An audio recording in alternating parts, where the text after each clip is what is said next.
Olá, meus amigos no Brasil e em todos os lugares onde chegamos. Novamente com vocês, Marcos Iskind, com notícias de Israel atualizadas hoje, dia 28 de agosto de 2023, dia 11 de Elul de 5.783. O programa de hoje é dedicado à alma de minha mãe, Fanny Iskind, que faleceu há 7 anos atrás. Vamos às manchetes. Aeroporto israelense segue batendo recordes de público e de voos a cada mês. Maccabi Haifa pode se classificar para a Liga dos Campeões Europeus.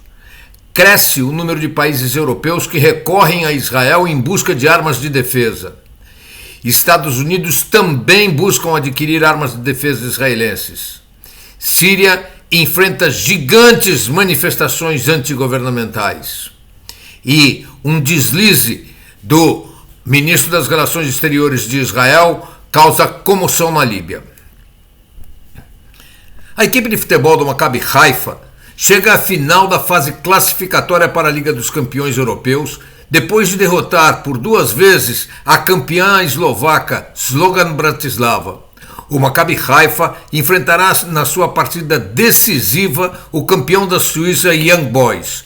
No primeiro jogo em Israel houve empate de 0-0 e a decisão se dará esta quarta-feira na Suíça.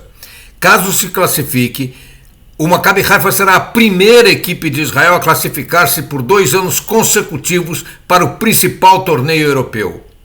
Mas a vitória sobre o time da Eslováquia já garantiu ao Maccabi Haifa a participação na Liga Europeia, que é o segundo campeonato mais importante da Europa. Neste torneio, Israel provavelmente enfrentará aqui no país a equipe do Liverpool ou do Roma. A Alemanha, a Holanda e a Finlândia estão comprando armas de Israel. Até pouco tempo, a Europa tinha reservas sobre comprar armas de Israel. Com a guerra da Ucrânia, os líderes do continente acordaram para uma crise de segurança.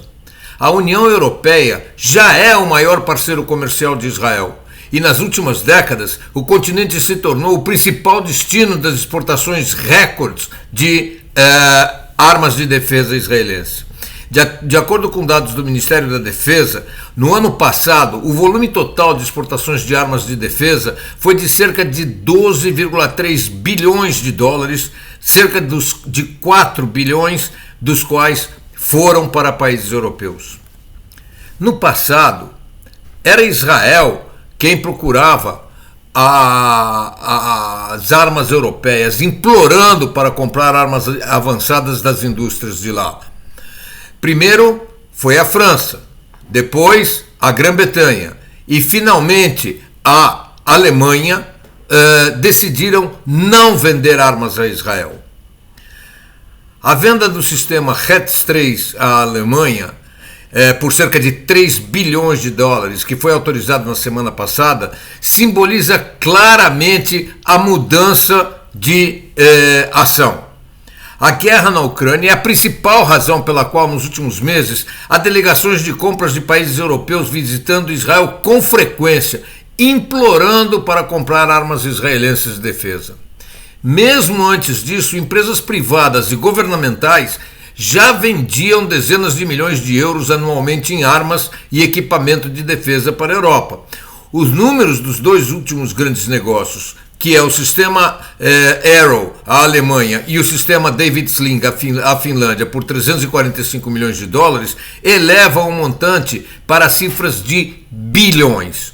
A rapidez com que a indústria de defesa israelense pode fornecer sistemas de que a Europa tanto necessita, junto com a capacidade comprovada já em combate e a possibilidade de ajuda em pesquisa e desenvolvimento, tornaram-se considerações críticas nos últimos anos. Assim, vão caindo as barreiras que dificultavam as compras europeias. Hoje, já são muitos os países europeus que compram armas de Israel. Espanha, Dinamarca, Finlândia, Alemanha vão abrindo caminho para que outros países também passem a comprar armas que se provaram eficientes em combate, que têm prazos curtos de entrega e têm preços competitivos. Junta-se a isso a disponibilidade israelense em transferir know-how. Evidentemente, a Europa está procurando produzir suas próprias armas, mas a dianteira israelense nesse momento é clara. Talvez a negativa europeia de fornecer armas a Israel lá atrás, em 1967, tenha sido um grande estímulo para que Israel se tornasse autossuficiente. E hoje, essa mesma Europa que negou a Israel armas de defesa, corre para Israel para se abastecer.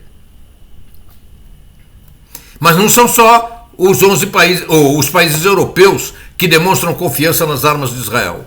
O jornal Jerusalem Post informou ontem que a Marinha Americana solicitou autorização para adquirir 44 lançadores de foguetes de interceptação do sistema Domo de Ferro, que destrói foguetes inimigos no ar. O pedido da Marinha Americana também incluiu 1.840 interceptadores Tamir equipados com sensores eletroóticos capazes de interceptar diversos tipos de ameaças diferentes, desde foguetes até bombas de artilharia. O valor da transação é estimado em centenas de milhões de dólares e, muito provavelmente, virá a ser aprovado pelo governo norte-americano. Já aqui no nosso vizinho Síria, os problemas não param. Os drusos da Síria vêm se manifestando há cerca de 2 semanas contra o governo do país. A manifestação começou por causa dos elevados preços de alimentos e se expandiu rapidamente em função da difícil situação econômica. Os drusos, que vivem, na sua grande maioria, muito próximo à fronteira com Israel e são extremamente leais sempre ao país no qual vivem, começam a se revoltar de forma muito significativa contra o governo de Bashar al-Assad. E a situação dos nossos aeroportos. Israel ainda não atingiu os 10 milhões de habitantes. E apesar disso, apenas no mês de agosto devem passar pelo aeroporto de Ben Gurion um número recorde de 3 milhões de passageiros, batendo novo recorde. Os recordes vêm sendo batidos mês a mês. Nesta semana, tivemos cerca de 600 voos por dia, um avião subindo a cada 3 minutos e um avião pousando a cada 2 minutos. A maior parte dos aviões ficam em terra menos de 1 hora. Vamos ver os números. Em 2015, 15,7 milhões de passageiros chegaram a Israel. Em 2016, 17,3 milhões. Em 2018, 20,2 milhões. E em 2019, 22,3 milhões. Agora, nós tivemos uma redução a partir de 2020 em função do vírus da corona, mas deste ano, segundo estimativas, o maior número de passageiros que já passou pelo aeroporto em um ano deverá ser atingido. Mais de 25 milhões de passageiros num país com menos de 10 milhões de habitantes. E uma notícia desagradável, mas necessária.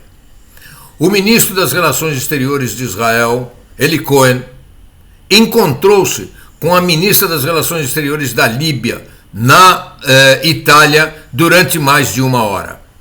Esse encontro, que é o primeiro entre Israel e Líbia em muitos anos, deveria ter ficado absolutamente no nível de segredo. No entanto, Eli Cohen, buscando manchetes de jornais, acabou revelando o encontro e revelando inclusive o que foi tratado, que a Líbia e Israel poderiam vir a estabelecer relações diplomáticas, que Israel estaria disposta a ajudar a Líbia com água, tecnologia de água e outras tecnologias, bem como ajudar a reconstruir as sinagogas lá destruídas e os cemitérios,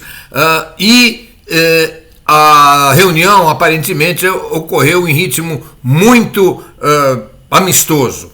No entanto, isso deveria ser mantido secreto. E Eli Cohen, como eu disse, num gesto pueril, divulgou a reunião.